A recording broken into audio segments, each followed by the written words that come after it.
Vamos a empezar a estudiarlos ahora que estamos libres de esa frivolidad de los exámenes. Bueno, vamos a empezar por los orígenes. Y yo recordé que en casa había dos libros que pude recuperar porque los había puesto en el estante más alto, pensando que no iba a precisarlos nunca. Y esos dos libros eran el Reader, el libro de lectura de Switch, y la crónica anglosajona, y los dos tenían glosario. Nos reunimos una mañana en la Biblioteca Nacional.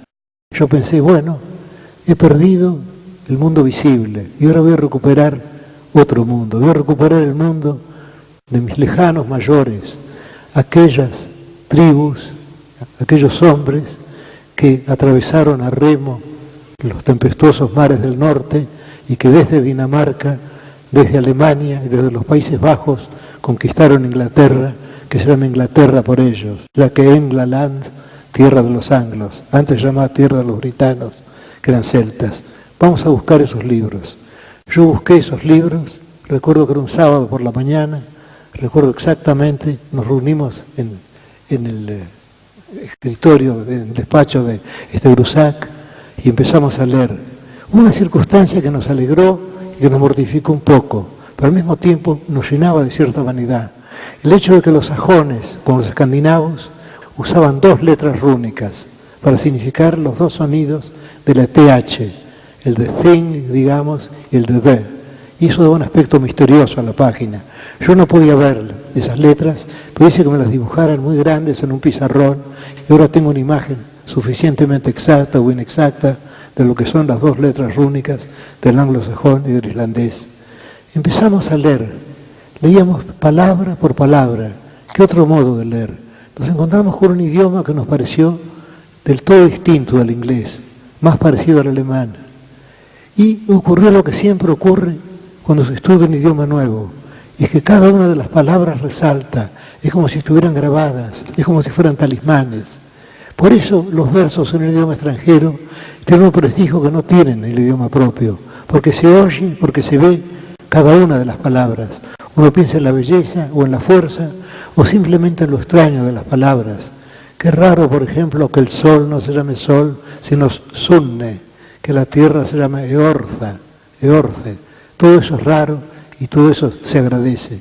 Y tuvimos muy buena suerte esa mañana, porque encontramos una frase, y esa frase fue aquella en que sentimos todos el amor del anglosajón, algo así como aquella frase de la Matière de Bretagne, volvemos a Bretaña, en que Francesco y Paola reconocen que están enamorados. Y aquel punto fue la frase que creo recordar ahora. Julius se casare, erest romana paretem londies octe. Julio, el César, fue de los romanos el primero que buscó Inglaterra. Y aquello de encontrarnos con los romanos, y encontrar todo eso en un texto del norte, nos halagó. Y aquello de Julio el César, por Julio el César también. Recuerden ustedes que no sabíamos nada del idioma, que lo leíamos con lupa, que cada palabra era como una suerte de talismán que recobrábamos. Y luego encontramos dos palabras.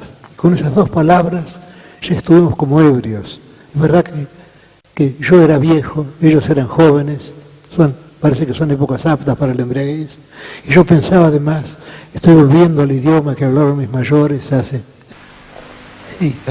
50 generaciones, estoy volviendo a ese idioma, estoy recuperándolo, no es la primera vez que lo uso. Cuando yo tenía otros nombres, yo hablé en este idioma, encontramos dos palabras que también nos enamoraron. Y esas dos palabras fueron el nombre de Londres, Lundenburg, Londresburgo, y el nombre de Roma, que nos emocionó aún más, por pensar en esa alta luz de Roma que había caído sobre esas islas boreales perdidas. Y ese era el nombre de Roma, la Romaburg, la Romaburgo, Roma. Y creo que salimos a la calle repitiendo, gritando en voz alta, Lundenburg, Romaburg, pero posiblemente eso sea un recuerdo falso. Otras personas me dicen que no iniciamos el estudio en la biblioteca, sino en el Instituto de Literatura Inglesa de la calle Reconquista, pero no importa, la verdad es que solemos olvidar las fechas, las circunstancias de las fechas, pero no lo importante de los hechos. Yo sigo sosteniendo que ocurrió en la calle México, y así empezó el estudio del anglosajón, al cual fui llevado por la ceguera, y ahora tengo la memoria llena de versos elegíacos y épicos anglosajones. Puedo repetir dos, inevitablemente voy a repetir dos, y ustedes verán que nada importa que hayan sido redactados hace mucho tiempo. Uno es de principios del siglo VIII o de fines del siglo VII, y dice: On flotes de acht, feor y witan, viajar lejos sobre el poder del océano. Y el otro es: Av de him toyes de sorgan longas, tuvo como compañeros el pesar y el anhelo. Y esos dos admirables versos románticos nos prueban que las escuelas literarias, romanticismo, clasicismo, barroquismo, lo que fuera, son meras invenciones de los historiadores de literatura que no sienten la poesía. La poesía es la misma y es eterna. Aquellos versos son hermosos ahora como fueron hermosos cuando los dijo un poeta desconocido en Northumbria hace, más de 10 siglos. Eso no importa. El hecho es que yo había logrado lo que quería. Es decir, yo había reemplazado el mundo visible por algo distinto, por un mundo auditivo. Lo había reemplazado por ese mundo del idioma anglosajón. Y después del anglosajón pasé, como siempre se pasa, a ese otro mundo más rico y posterior, desde luego, al mundo de la literatura escandinava.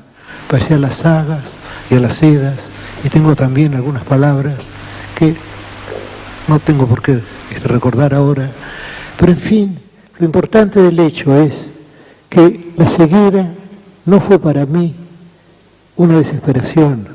No podía ser una desesperación, ya que mi pérdida de la vista había sido, como he dicho, un lento crepúsculo, sino fue el principio de algo nuevo.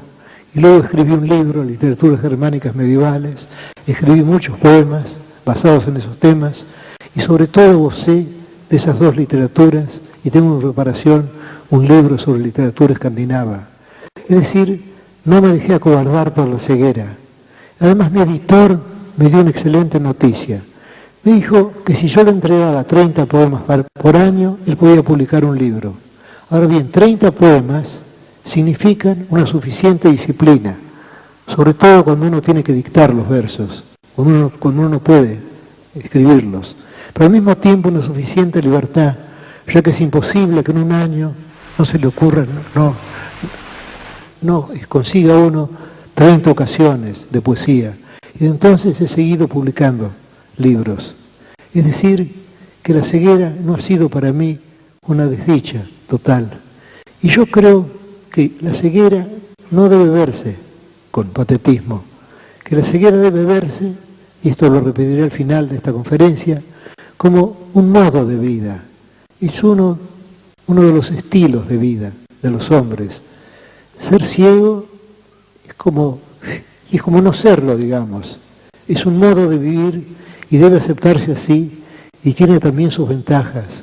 Y yo le debo a la sombra, le debo esos dones, le debo al anglosajón, le debo a mi escaso conocimiento del islandés, le debo al goce de tantas líneas, de tantos versos, y le he escrito tantos poemas, y le he escrito un libro también, titulado, con cierta falsedad, con cierta jactancia, Elogio de la sombra, en el cual yo elogio mi ceguera, porque comprendo que no es del todo, que no ha sido del todo un mal.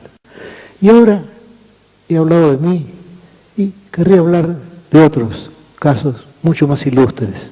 Y vamos a empezar por ese muy evidente en el cual están pensando ustedes, por ese muy evidente ejemplo de la amistad, de la poesía y de la ceguera.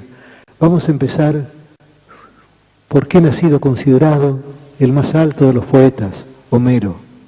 Y hay otro poeta griego cuya obra se ha perdido, pero sabemos también, lo sabemos principalmente por una referencia de Milton, otro ilustre ciego. Sabemos que fue ciego, Támiris, que fue vencido en un certamen por las musas, que rompieron su lira y le